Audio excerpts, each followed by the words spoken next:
Hello, my name is Shannon Duke, and I'm an Executive Masters of Organization Development student, class of 2020.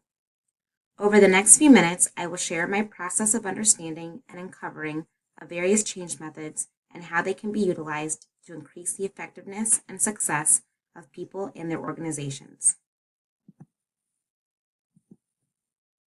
Having a systems view is understanding how everything and everyone fits together.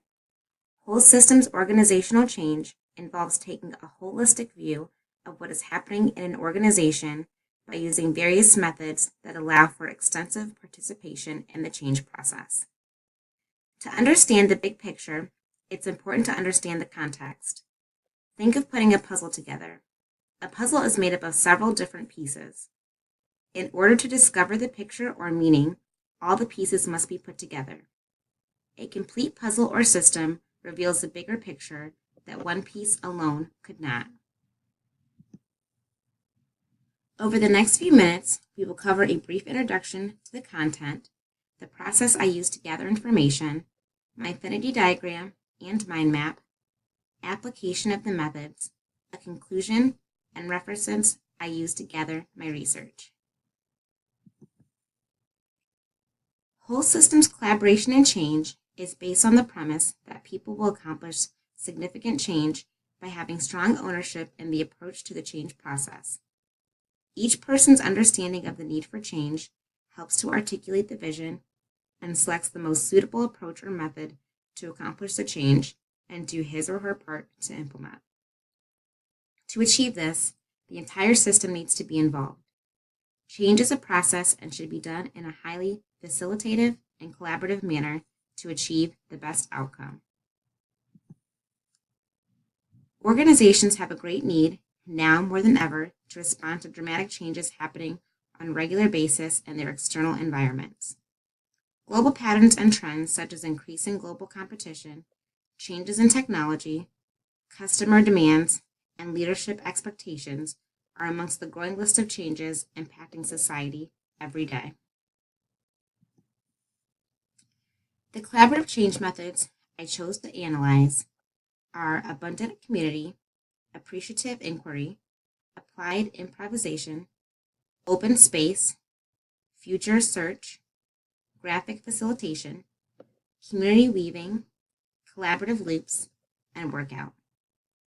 As I approached taking a deeper dive into each change method, I used 8 design elements as a lens to decipher the patterns amongst the methods. As I went through the process, I was eager to learn about the various methods. As an informal change agent at my current employer, I had no idea there were so many different approaches to change an organization. I was also eager to learn what method is best for certain scenarios as well as certain audiences. The first step in my analysis was to create an affinity diagram. This was my first time utilizing this type of process, but will not be my last, as I found it very useful. An affinity diagram is a tool that gathers large amounts of language data, for example, ideas, opinions, and issues, and organizes them into groupings based on their natural relationships. After generating ideas, you group them according to their affinity or similarity. To clearly compile my thoughts, I created an Excel spreadsheet and made each method a different color. I then took note of themes and pertinent information about each method and labeled it with the appropriate color. Following that, I took the various themes and information I obtained from each method and put them where I felt they fit with the appropriate design element. This is where the common themes amongst the change methods began to present themselves and the patterns were revealed. This part of the process I found a bit challenging. Based on the notes I took on each change method, I felt as though they could fit with a couple of different design elements. An opportunity in the future would be to strengthen the notes I captured to more easily categorize them. This was also my first time using a mind map to further organize my data. A mind map is a visual diagram used to organize information and show relationships amongst the big picture. I am a visual learner, so I thoroughly enjoyed using this tool to take my analysis a step further. Themes around community, open dialogue, communication, and collaboration seem to apply to several of the methods I reviewed. The design elements I used to analyze my various change methods were invitation, purpose, system, experience, technology, evidence, values, and mastery. While going through the analysis process, I realized that I categorized my notes into one of the 8 elements. All elements could have been used to analyze all facets of one method. Systems, values, and mastery are what I interpreted to be most present in my analysis based on the key phrases and word choices I gave to the methods. Going through this process again, I would gather data from each method differently to create a richer mind map that had a clear depiction of both the similarities and differences of the various change methods. Abundant Community Method appreciates and utilizes the variety of gifts and distinct attributes of the community. Uniqueness, variety, and being one of a kind is at the essence of this change method. It is formed by people who value one another's gifts and strengths and connect to each other to make a difference in their individual and collective lives.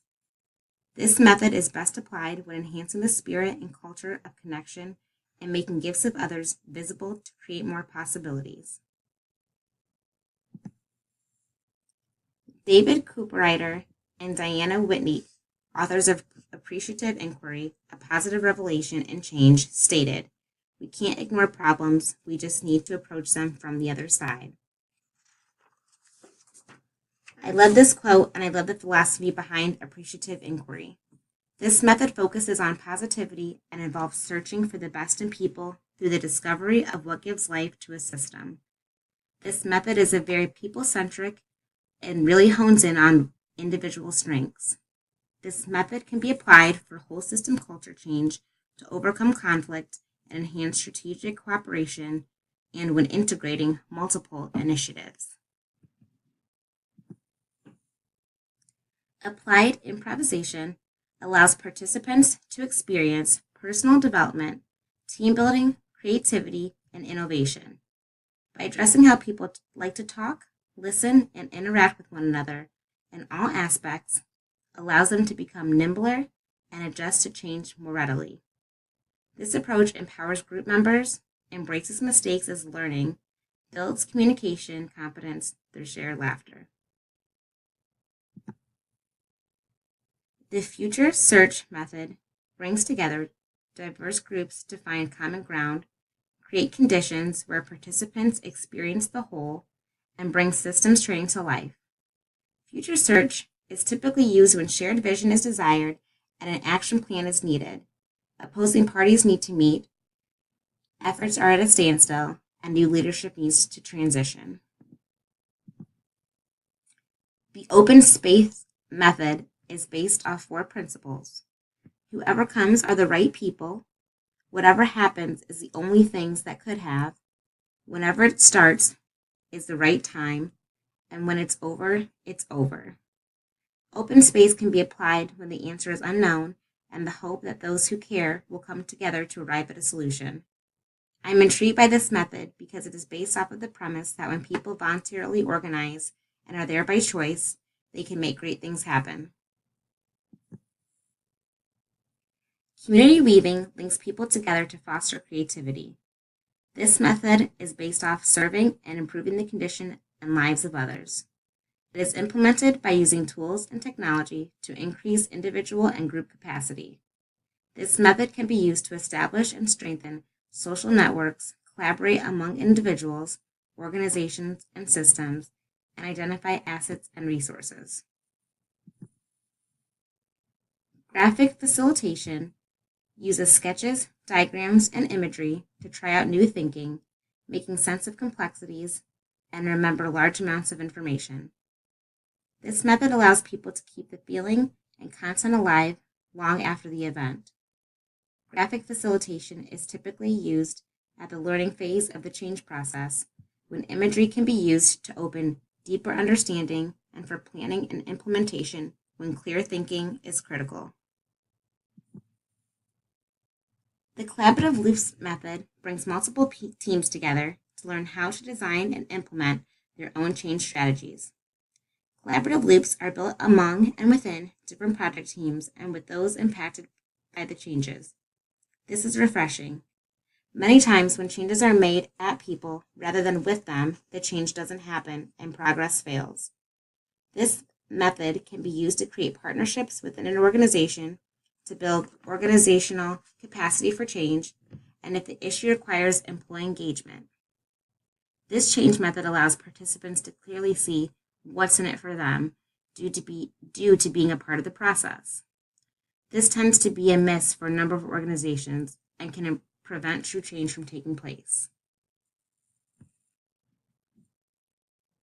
Workout is a change process that engages employees across levels and functions rapidly to get results. Open and honest communication are key to make this process work, as well as empowerment of frontline leaders. The workout method can be used when ambitious business challenges require resolving several issues, multiple functions need to be involved, and fast, clear leadership decisions need to be made. Nelson Mandela once said, "We can change the world and make it a better place. It is in your hands to make a difference." This quote resonates with me as I continue my journey to become a master of organization development. Change starts with me, and this process has allowed me to self-reflect as well as gain the knowledge I need to be a true agent of change. One of my key takeaways after going through this process is that change is a journey and there are many different paths to get there. Knowing your audience and the situation at hand are imperative to know what approach to take for the best results and greatest impact. These lists of references aided me in developing my infinity diagram and mind map to explore the change methods, as well as depict the visuals I was trying to convey.